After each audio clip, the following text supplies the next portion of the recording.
আসসালামু আলাইকুম। তো আমরা ইফতারে পরোটা বা রুটি দিয়ে খাওয়ার জন্য নিয়ে এসেছি আলুর ডাল। তো আপনারা আমাদের সাথে থাকুন এবং দেখতে থাকুন রেসিপিটা। আপনারা এটি বাসায় বানিয়ে ট্রাই করতে পারেন। তো চলেন, লেটস গো। তো আমরা আলুগুলোকে কেটে ফেলেছি ম্যাজিক।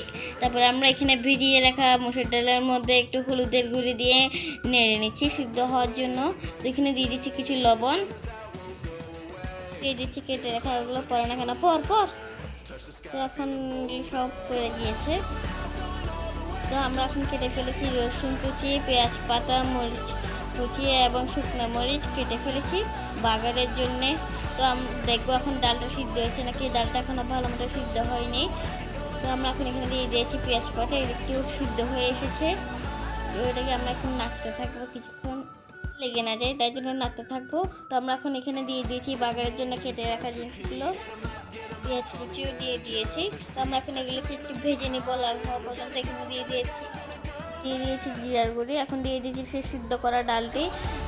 আমরা দিয়ে দিয়েছি কেটে রাখা লেবু এবং মরিচের গুঁড়ি, ধনিয়ার গুঁড়ি, আবার জিরার গুঁড়ি এবং গরম মশলার গুঁড়ি, এবং এটাকে নেড়ে নিব। হয়ে গেল আমাদের আলুর ডাল।